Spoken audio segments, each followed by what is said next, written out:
batu yang dibuang oleh tukang-tukang bangunan, yaitu kamu sendiri. Namun ia telah menjadi batu penjuru. Dan keselamatan tidak ada di dalam siapapun juga selain di dalam Dia. Demikianlah sabda Tuhan.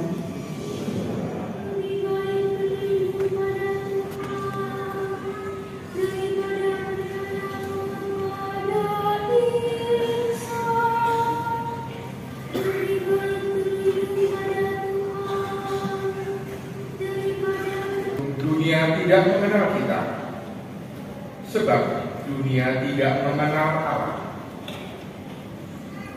Saudara-saudaraku terkasih, sekarang kita adalah anak-anak Allah, tetapi belum nyata bagaimana keadaan kita kelak.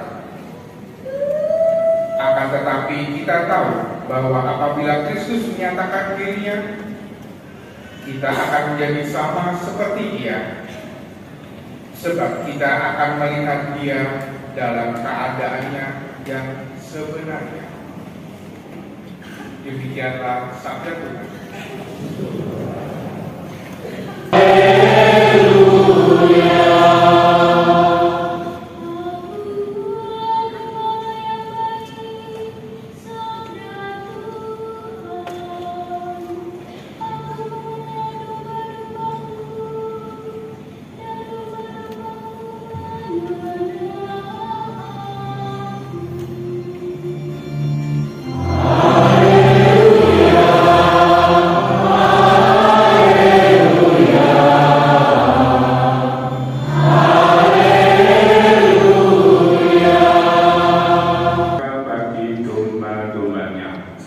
Sedangkan seorang upahan yang bukan gembala dan yang bukan pemilik domba-domba itu sendiri, ketika melihat serigala datang, meninggalkan domba-domba itu lalu lari, sehingga serigala itu menerkam dan mencerai-beraikan domba-domba itu.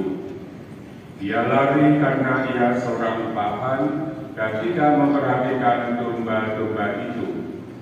Akulah gembala yang baik. Aku mengenal domba-dombaku, dan domba-dombaku mengenal aku.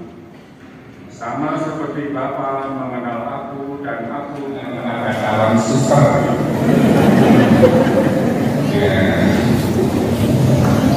Selamat pagi, Suster. Namanya Suster Sama. Saya ingin menyampaikan beberapa hal, karena kalau bicara tentang panggilan itu bisa kemana-mana. Yang pertama yang ingin saya sampaikan adalah bahwa panggilan menjadi imam biarawati itu adalah rahmat. Itu datang dari Tuhan. Maka kita sebagai umat itu akan lebih banyak untuk memohon rahmat itu. Dan juga bukan suatu prestasi dari dirinya sendiri. Juga tidak bisa orang memaksakan diri menjadi romo, menjadi buddha atau bukan. Tidak bisa. Maka saudara-saudari yang terkasih di dalam Tuhan, untuk dapat betul-betul memastikan apakah memang dipanggil atau tidak, itu membutuhkan suatu proses. Maka tidak sedikit orang yang berproses untuk masuk seminari, entah seminari menengah atau seminari tinggi. Ada yang tetap terus, ada yang tidak. Atau kalau menjadi bruder atau suster, berproses, nanti sebagai suster junior bisa terus, tapi juga bisa berhenti. Bahkan yang sudah menjadi kalau tetap pun bisa terjadi demikian. Menjadi imam sama saja, tidak bisa semuanya itu dipastikan begitu saja. Nah, masalahnya itu kalau tidak terus, tidak lanjut, masih banyak orang mengatakan bahwa dia gagal. Kata gagal itu menunjukkan suatu ketidakberhasilan dari dirinya sendiri. Padahal itu adalah rahmat. Saya tadi juga mengatakan dalam khotbah saya tadi pagi bahwa sekitar 15 tahun yang lalu ketika saya misa di sini, waktu itu saya bertugas di seminari guru kita tahun orientasi rohani, saya mengatakan dengan tegas di sini dalam hal panggilan jangan pernah lagi mengatakan gagal. Yang baik untuk diwujudkan, diungkapkan yang positif, bahwa memang seseorang itu dipanggil, tapi kalau tidak lanjut, ya dipanggil sampai di situ, sampai di sini. Ini yang tidak mudah untuk membangun mindset. Karena ketika orang mencoba menanggapi masuk dalam seminari atau di biara, itu kan sebenarnya merasa terpanggil. Tetapi ternyata pada suatu saat ketika memurnikan panggilan atau karena alasan tertentu harus berhenti. Nah, jangan dihakimi bahwa dia itu gagal. Gagal jadi romo, gagal jadi bruder, gagal jadi suster. Ungkapan yang mestinya kita hidupi adalah bahwa ia sudah mencoba menanggapi panggilan, tetapi hanya sampai di situ. Karena apa? Karena mereka yang tidak melanjutkan itu pada saatnya juga akan tetap bisa berkarya untuk gereja, menjadi rasul-rasul apa? Kecuali mungkin ada 1-2 yang kurang ajar, itu namanya oknum. Ada, itu selalu ada. Nah, tetapi yang jelas, mari kita hargai juga mereka yang sudah mencoba, baik di senar menengah, senar tinggi, atau sebagai biarawan-biarawati. Kalau memang tidak lanjut, kita hargai bahwa dia sudah mencoba. Maka kata gagal itu ternyata kalau saya perhatikan, maaf saya cukup lama bekerja di karya pendidikan calon imam, itu ya kadang-kadang membuat juga orang tua itu takut untuk melepas anaknya masuk. Takutnya apa? Saya takut kalau gagal. Itu hambatannya.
Lagi ya.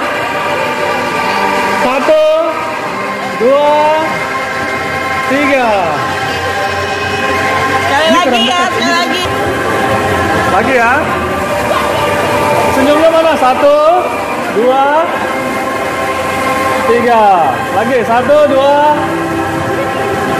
3.